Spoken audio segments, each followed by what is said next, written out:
So this week we start off with basically practice what you preach. Practice what you preach. We will probably come up with some jingles for those middle bits as well. So I think this week we posted on socials about Lewis Capaldi and the fact that every time he walks into a room, he feels like everybody hates him. And it's about this imposter syndrome.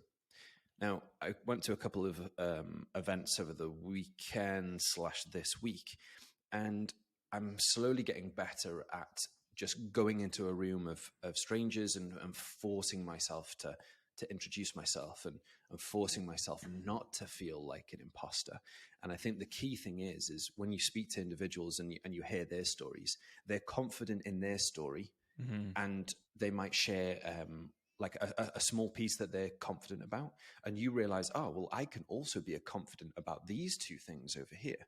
So sometimes in throwing yourself out there, you see that people have a particular level of confidence, and they're projecting a particular level of confidence, and that can like increase your level of confidence because you're like, well, I'm also doing the same, and I'm also doing this.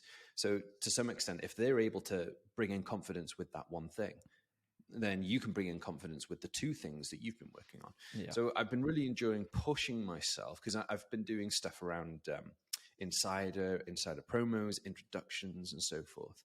And like a really difficult technique is like you walk into a room and intro yourself. And I think the best opening line is like, hey, I don't think we know each other. My name's Dan. Or like, hey, we haven't met before. My name's Dan. Or, you say something like that to get into the conversation. Yeah, come here often.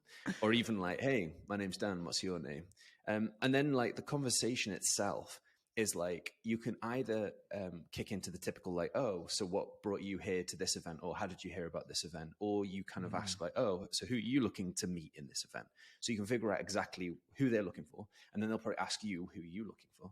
And I always find that when I'm explaining the app, yes, it's great to say the one-liner, but showing them is far more important and far more impactful. And then like to close off the disappearing away when you realize, okay, either one, these people are not my people that I need to be speaking to. You'd be like, really great to meet you. I'll let you meet other people kind of thing. And you do the die on your own cross vibe. So I've got loads better at it because I think I'm super focused. Like I know who I need to speak to. I know my like pitch, as it were. And I feel less of an imposter because I just like know my stuff, right? So I'm just confident in the value that I bring. I'm confident in the narrative, in the story, because it's a good story. And then I'm able to just bash through and kind of just like keep pushing myself. So I'm not overthinking of like, I'm stood in the corner, I've not spoken to anybody, like break that first like chat, go and speak to someone. So when I said, really nice meeting you both, I'll let you guys like network even more, I turned and I just saw the first guy that was on his own and I walked straight over to him like, hey, my name's Dan, like what brought you to the event kind of thing. And I'm just trying to get better and more rehearsed. So I'm kind of like, yeah, you bring in the positive energy and you just don't ever like allow yourself to kind of like think, oh, everybody's speaking and they don't know me. Because I walk up to people and they actually know each other, right? So that's typically how they're congregating. So don't be afraid to walk up to groups and be like, hey, can I jump in here to introduce myself? So yeah, it's a good pushing out the boat, and I'm getting much, much better at it because I think I know what I'm saying. I know my value. I know that stuff and recognize that a lot of other people feel exactly the same in these networking events. So yeah, I would say that has been my practice what you preach.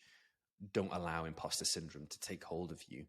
Push through it by just getting in straight away and being confident with what you know and realize other people are doing the same. So why can't you do it too? Yeah. I'll continue on that imposter syndrome as I've had it quite a lot, particularly recently and stuff. And I've gone back to hockey and people are asking me what I was playing, who I've previously played for.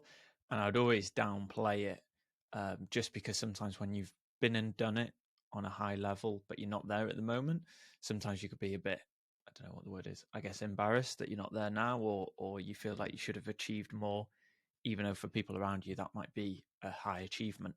But it was really interesting just the other day.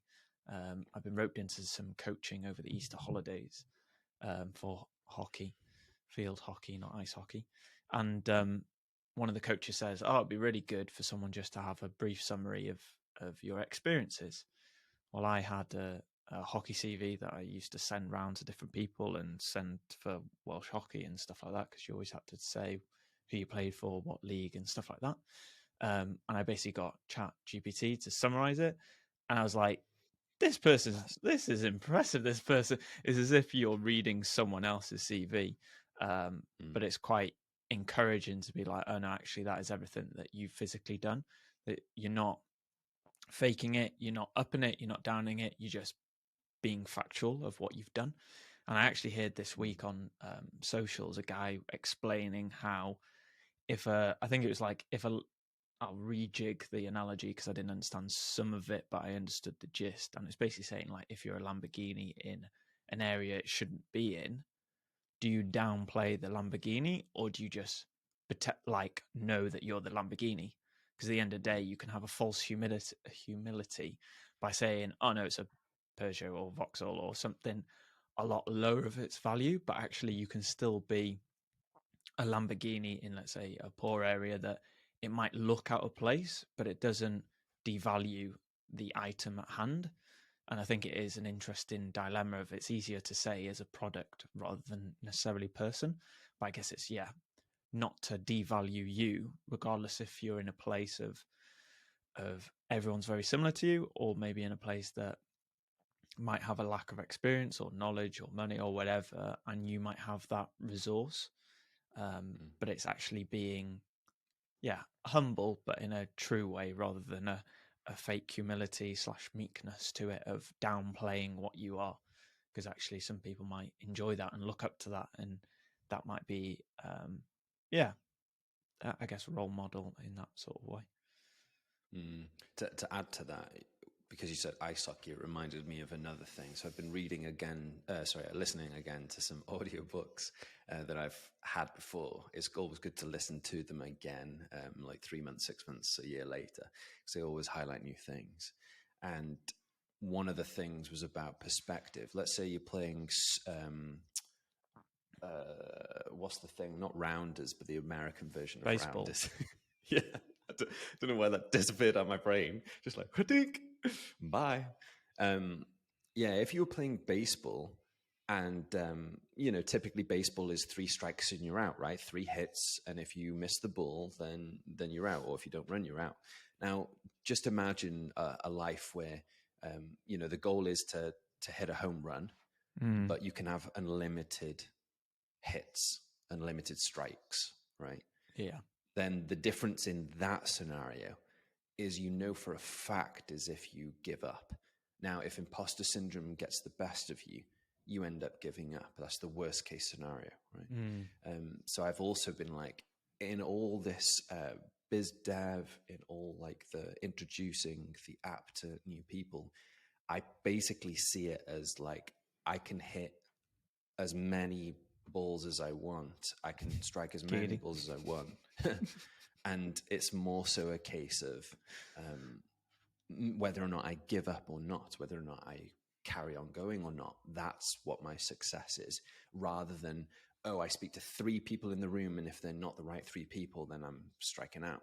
So I think, that baseball analogy is a good analogy to have, just from a mind perspective. Again, just think about, are you the Ferrari in this situation? Then act like one, right? And don't allow the environment to affect you.